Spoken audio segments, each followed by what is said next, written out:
Om Shanti. Good morning. मीठे बाप दादा के 20/11/2021 के महावाक्य सुनते हैं। मीठे बच्चे, सबको एक बाप का परिचय दो। एक बाप का ही परिचय दो। एक बाप से लेन देन रखो। बाप को ही अपना सच्चा सच्चा पोता में दो। आज का प्रश्न है, बच्चों से अब तक भी अनेक प्रकार की भूलें होती रहती हैं, उसका कारण क्या है? उत्तर है, योग में। मुख्य कारण है, योग में बहुत कच्चे हैं। बाबा की याद में रहते तो कभी कोई बुरा काम नहीं हो सकता है। नाम रूप में फंसेंगे तो योग नहीं लग सकता। तुम पतित से पावन बनने की धुन में रहो। निरंतर शिव बाबा की याद में रहो। तुम्हारा आपस में जिस्मानी प्यार नहीं होना चाहिए। गीत है, जले न क्यों परवाना। ओम शांति। यह भक्ति मार्ग के गीत गाए हुए हैं। आखिर यह सब बंद हो जाएंगे, इनकी दरकार नहीं। गायन भी है। 1 सेकंड में बाप से वर्षा मिलता है। तुम जानते हो, बेहद के बाबा से जीवन मुक्ति का वर्षा मिलता है। जीवन मुक्ति अर्थात इस दुख धाम से मुक्त, भ्रष्टाचार पने से मुक्त। फिर क्या बनेंगे? उसके लिए एम ऑब्जेक्ट तो बहुत अच्छी समझाने की है। बाबा ने रात्रि को भी समझाया कि कोई आते हैं तो पहले परिचय दो, ऊंचते ऊंच भगवान का। हाँ, जब सेंटर में आएंगे या अपने घर में आएंगे कोई, तो 5-10 मिनट तो बाबा का परिचय पहले उनको सुनाना है। अब वह कहते हैं, मुझे याद करो तो तुम पावन बनेंगे। गाते भी है, हे पतित पावन आओ। तो बाप को जरूर कोई अथॉरिटी होगी ना, कोई तो पाठ मिला हुआ होगा। उनको कहते हैं ऊंचे ते ऊंचा बाप। वह भारत में ही आते हैं, भारत को ही आकर ऊंचते ऊंच बनाते हैं। वैकुंठ की सौगात ले आते हैं। मनुष्य सृष्टि में ऊंचे ते ऊंचे है देवी देवताएं। सूर्यवंशी घराना जो सतयुग में राज्य करते थे, सतयुग स्थापन करने वाला ऊंचे ते ऊंचा भगवान है। उनको कहते हैं हेवन स्थापन करने वाला, हेवनली गॉडफादर। वो बाप है। उनके लिए कभी ऐसे नहीं कहते हैं कि बाप सर्वव्यापी है। सर्वव्यापी कहने से नुकसान क्या होगा? शिव बाबा का वर्षा गुम हो जाएगा। कितनी मीठी बातें हैं। बाप माना वर्षा जरूर अपने बच्चों को ही वर्षा देंगे। सभी बच्चों का बाप एक ही है। वह आकर सुख शांति का वर्षा देते हैं, राजयोग सिखलाते हैं। बाकी तो सभी आत्मा हिसाब किताब चुकतू कर वापस जाएंगी।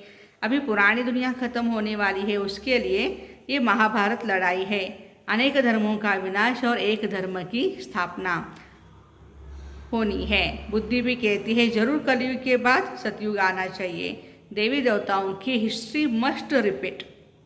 गाया हुआ है, ब्रह्मा द्वारा स्थापना ऊंचे ते ऊंचे पर ऊंचते ऊंच पद प्राप्त कराते हैं। बाबा कहते हैं, बच्चे यह अंतिम जन्म पवित्र बनो। ऑर्डिनेंस निकाल रहे बाबा। अब मृत्यु लोक मुर्दाबाद और अमर लोक जिंदाबाद होना है। तुम सब पार्वतियाँ अमर कथा सुन रही हो। बच्चे और बच्चियाँ दोनों अमर बनेंगे ना। इसको अमर कथा कहो या तीसरी की कथा कहो कहते। अक्सर करके माता ही कथा सुनती है। क्या अमरपुरी में पुरुष नहीं होंगे? दोनों ही होंगे। यह बाप ही समझाते हैं। भक्ति मार्ग के शास्त्र क्या कहते हैं और शिव बाबा क्या कहते हैं, ये भी कहते हैं भक्ति का फल भगवान देने आते हैं। बरोबर सतयुग में इन देवी देवताओं का ही राज्य विश्व पर था। इन्हों को फल किसने दिया? कोई भी साधु सन्यासी आदि तो दे न सके। ये भी जानते हो, भक्ति भी सब एक जैसे नहीं करते। जो बहुत भक्ति करेगा उनको फल भी जरूर ऐसा मिलेगा। जो पूज्य थे वही पुजारी बने, फिर पूज्य बनेंगे। भक्ति का फल तो मिलेगा ना। ये बातें सब समझानी होती है। पहले त्रिमूर्ति पर समझाना है। ऐसे नहीं पहले श्री के चित्र पर ले जाओ। ये है डिटेल की बातें। सीक्वेंस है ना अपना 7 डेज कोर्स का भी। तो बाबा कहते हैं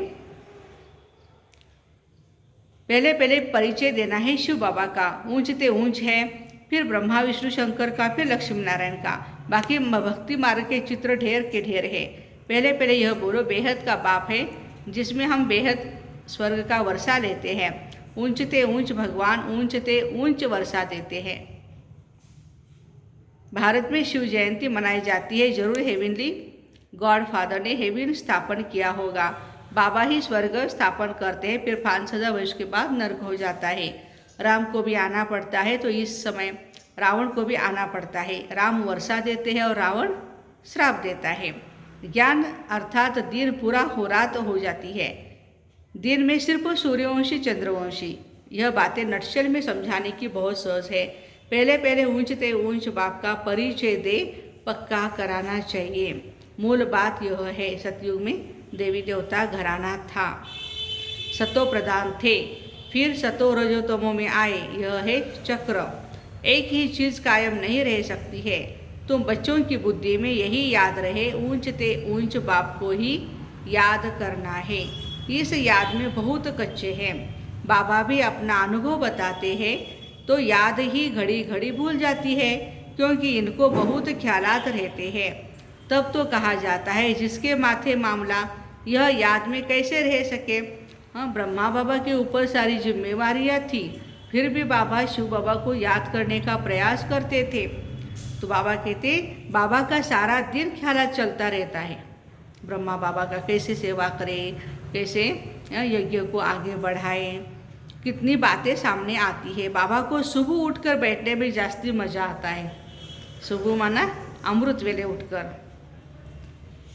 नशा भी रहता है। बस यह स्थापना होने के बाद हम विश्व का महाराजा बनूंगा फिर से, जैसे बाबा अपना अनुभव बताते हैं। मैं पहली मुख्य बात है बाबा का परिचय। और जो भी बातें कोई कहे, बोलो, इससे कोई फायदा नहीं है। ज्ञान को छोड़कर और कोई बातें कुछ करते हैं, बाबा कहते कोई फायदा नहीं। हम तुमको परिचय देते हैं ऊंचते ऊंच शिव बाबा का। वही ऊंचते ऊंचा वर्षा देते हैं विश्व का मालिक बनने का।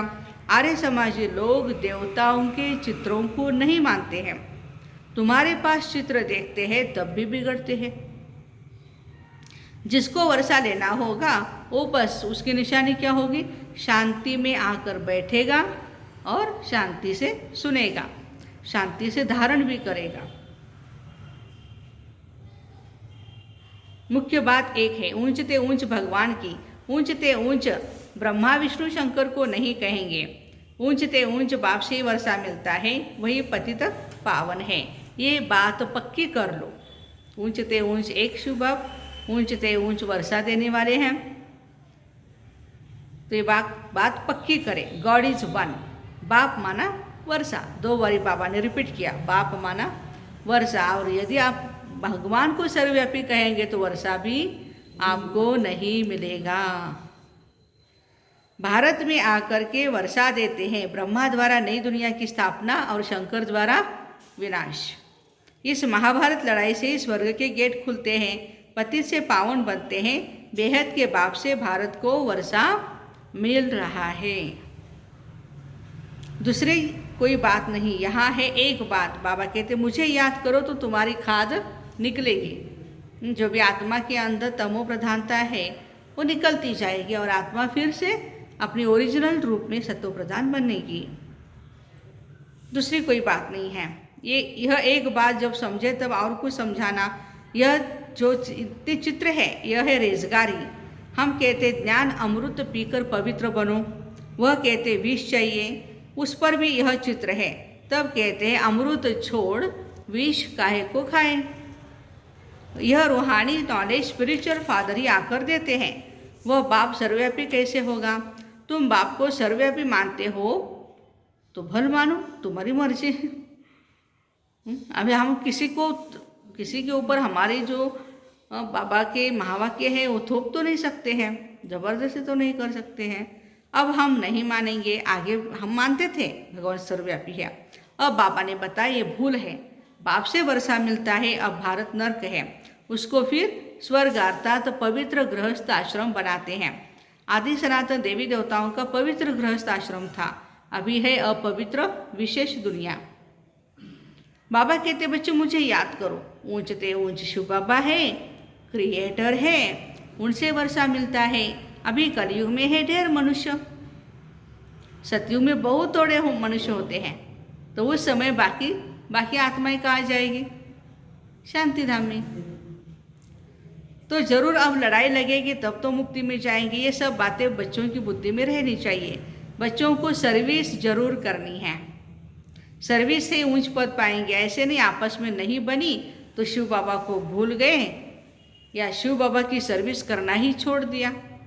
स्वभाव संस्कार के टकराव होते हैं आपस में और फिर छोड़ देते। कल भी बाबा ने बताया ना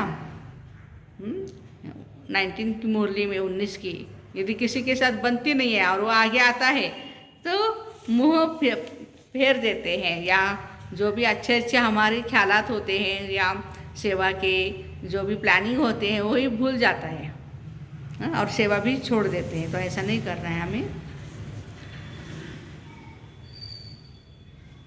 तो ऐसे आपस में नहीं बनी तो शिव बाबा को भूल जाना या शिव बाबा की सर्विस कर छोड़ देना, फिर तो ये पद भ्रष्ट हो जाएगा।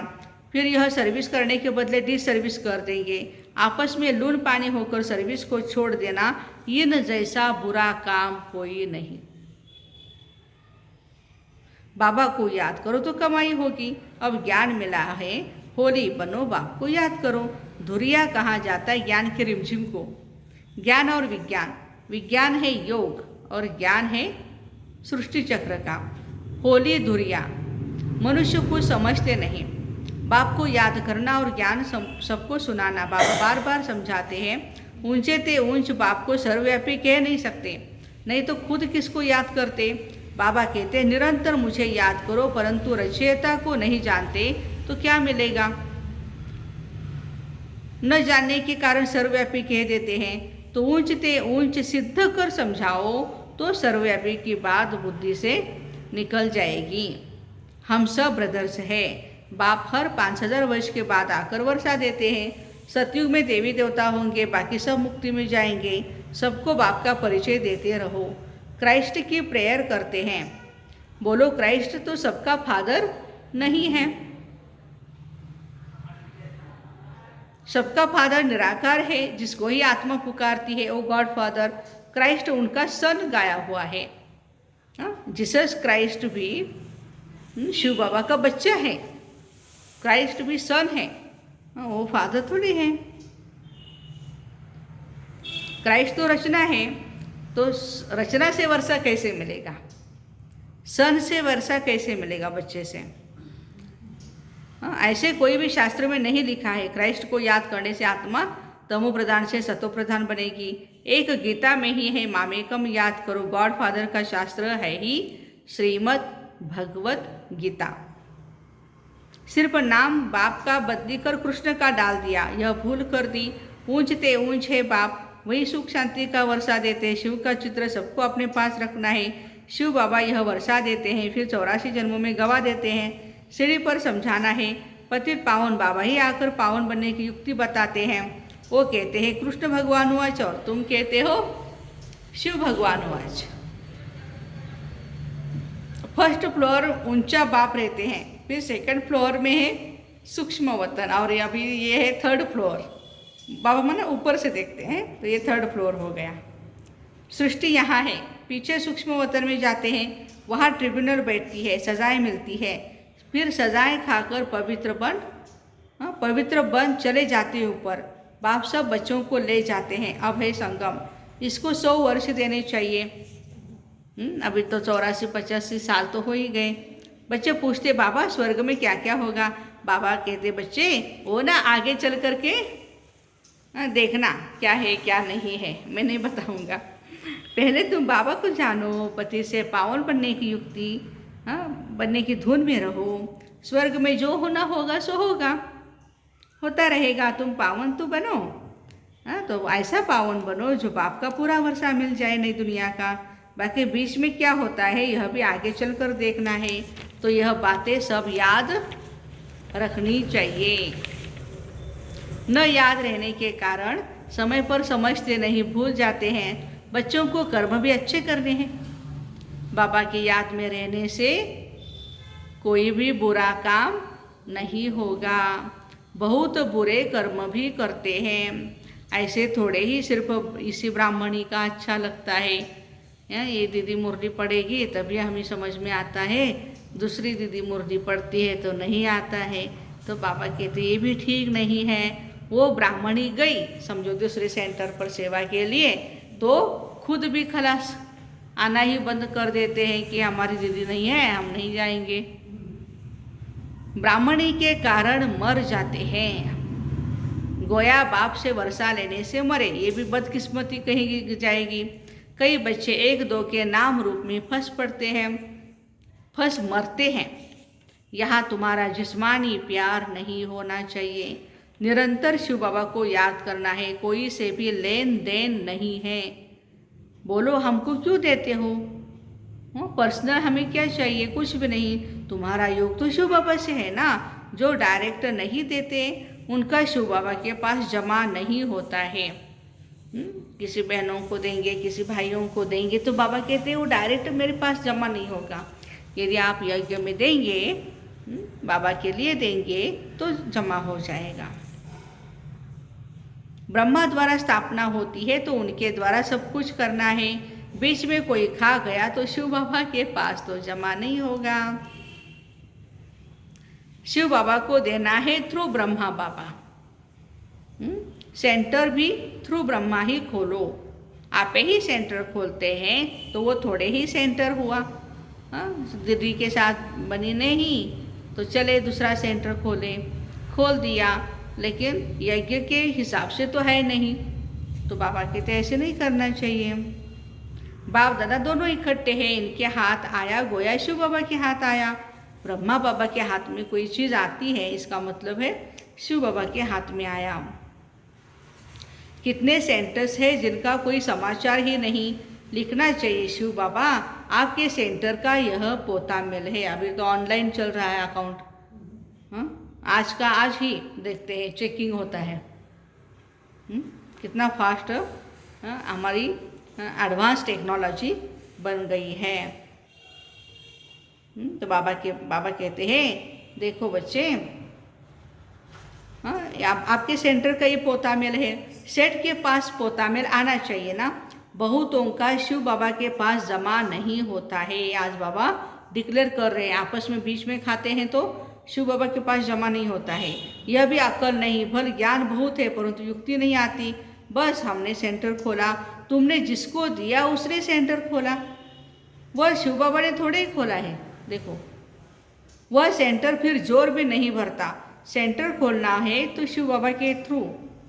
हमारे बड़े जो हैं, बड़े बेटे हैं, उनको पूछ करके, राय मसलत करके उनसे फिर सेंटर खोलना है। शिव बाबा हम यह देते हैं, इसमें लगा देना। हम ये बाबा सेवा कर रहे हैं तो आप ये लगा देना। बच्चे भूले बहुत करते हैं, योग में बहुत कच्चे हैं। आज टीचर रिजल्ट आउट कर रहे हैं, बच्चों का योग बहुत ढीला है, कच्चे हो गए बाबा कहते हैं। अच्छा मीठे मीठे शिकिलते बच्चों प्रति माता पिता बाप दादा का याद प्यार और गुड मॉर्निंग। रूहानी बाप की रूहानी बच्चों को नमस्ते। हम रूहानी बच्चों की रूहानी माता पिता बाप दादा को याद प्यार, गुड मॉर्निंग और नमस्ते। वाह बाबा वाह, शुक्रिया बाबा शुक्रिया। धारणा के लिए मुख्य सार। पहली पॉइंट, ज्ञान के साथ साथ अपना भविष्य बनाने की युक्ति भी सीखनी है। एक बाप से वर्षा लेना है, किसी देहधारी के पीछे बदकिस्मत नहीं होना है, नाम रूप में नहीं फंसना है। दूसरी पॉइंट है, आपस में किसी बात के कारण बाप की सर्विस नहीं छोड़ना है। सवेरे सवेरे उठकर अपने आप से बातें करनी है, याद करने की मेहनत करनी है। आज का वरदान है, अनुभव की विल पावर द्वारा माया की पावर का सामना करने वाले अनुभवी मूर्त भव। सबसे पावरफुल स्टेज है अपना अनुभव।